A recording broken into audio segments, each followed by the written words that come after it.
बहुत बहुत स्वागत है आपका एडवोकेट दिनेश सिंह चौहान चैनल में एक बार फिर से। आज की इस वीडियो में हम बात करने वाले हैं कोर्ट में जो केसेस चलते हैं वो कितने प्रकार के होते हैं। सबसे पहले ये जान लेते हैं कि किस किस के लिए इंपॉर्टेंट है। तो सबसे पहले लॉ स्टूडेंट्स के लिए इंपॉर्टेंट है। लॉ स्टूडेंट्स के लिए इंपॉर्टेंट इसलिए है क्योंकि उन्हें तो ये आगे चल के फेस करना ही है कि कितने प्रकार के केसेस होते हैं।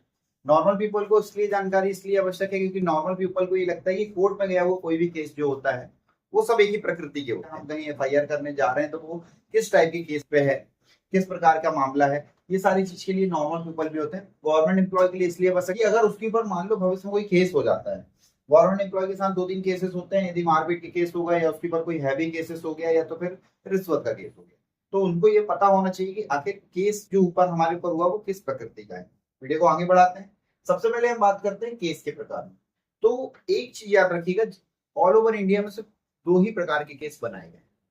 एक बनाया गया है सिविल केस और दूसरा बनाया गया है क्रिमिनल केस। देखिए क्या होता है, जब भी हम थाने जाते हैं तो हमारे पास दो तरीके हो सकते हैं, हम दो तरीके के लिए थाने जा सकते हैं। पहला, हम जाते हैं किसी व्यक्ति के द्वारा हमारी जमीन पे कब्जा कर लिया गया है या किसी व्यक्ति के द्वारा हमसे पैसे लिए गए थे, अब वो पैसा रिटर्न नहीं कर रहा है, हम उसकी एफआईआर कराने जाते हैं।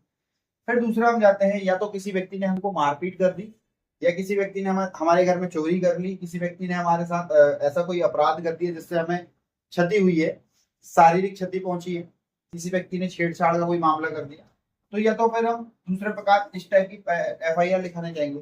तो जब हम एफआईआर लिखाने जाते हैं तो वहीं पे डिसाइड हो जाता है कि वो केस सिविल नेचर का रहेगा या क्रिमिनल नेचर का रहेगा। कैसे? जैसे कि यदि मैं मान लो अपनी जमीन से रिलेटेड जब है केस की एफआईआर लिखाने जा रहा हूँ, किसी व्यक्ति ने मेरी जमीन पर कब्जा कर लिया, तो हम थाने जा रहे हैं इसके लिए कि हमारी जो जमीन है वो हमको वापस दिला दी जाए। इसके अलावा अपन किसी चीज के लिए जाते हैं क्या? नहीं।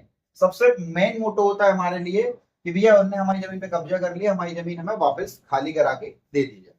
दूसरा, यदि किसी व्यक्ति ने हमारे साथ मारपीट करी है, तो मारपीट करी है तो जब हमको मारपीट करी है, हमको कोई चोट पहुंचाई है, हमारे किसी रिलेटिव को चोट पहुंचाई है, तो हम थाने के जाते हैं कि भैया आप उसकी कंप्लेन लिखिए और उसको आप जेल भेज दीजिए, जेल भेज दीजिए, सजा दे दीजिए, उसको एक सजा पड़वा दीजिए।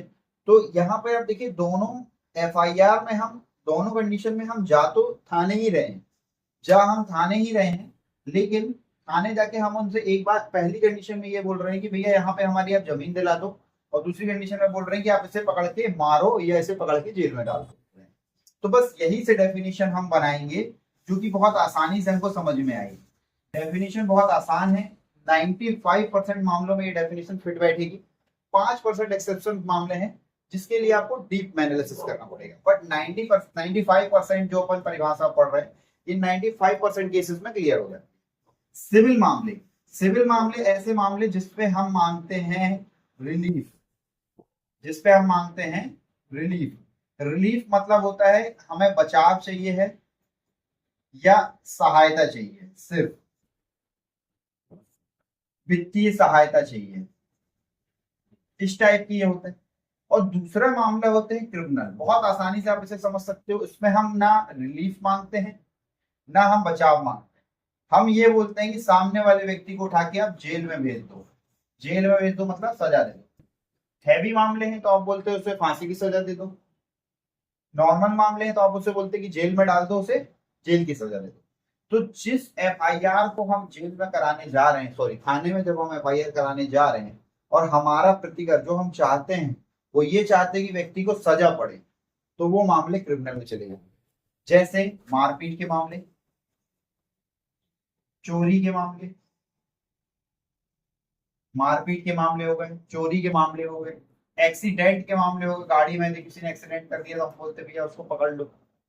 दारू पी के ड्रिंक एंड ड्राइव वाली कंडीशन, छेड़छाड़ वाली कंडीशन, हम यही बोलते हैं मारपीट करने, आप ये नहीं बोलते कि मारपीट करने वाले साथ अपनी मारपीट करो उसको छोड़ दो, नहीं, उसे आप जेल पे डाल दो। चोरी करने वाले चोर को पकड़ो आप उसे जेल पे डाल दो, छेड़छाड़ करने वाले व्यक्ति को पकड़ो आप उसे जेल पे डाल दो, एक्सीडेंट करने वाले व्यक्ति को पकड़ो आप उसे जेल पे डाल दो, ड्रिंक एंड ड्राइव करने वाला व्यक्ति जो छेड़छाड़ किया उसे पकड़ो और जेल में डाल दो।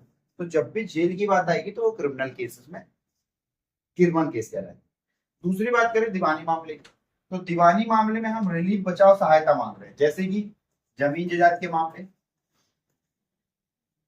दूसरा तलाक के मामले, तलाक में भी हम क्या बोलते हैं, हमें रिलीफ दे दो। तीसरा, इसी फैमिली से फैमिली रिलेटेड जितने फैमिली कोर्ट के जितने भी मामले हैं वो सारे फैमिली कोर्ट के मामले कहलाते हैं सिविल के मामले। इसके अलावा कागजों से रजिस्ट्री से रिलेटेड, अपने पैतृक संपत्ति से रिलेटेड, बंटवारे से रिलेटेड, पैसे के लेन देन से रिलेटेड, 138 चेक बाउंस से रिलेटेड, ये सारे मामले जो जा रहे हैं ये जा रहे हैं सिविल मामले।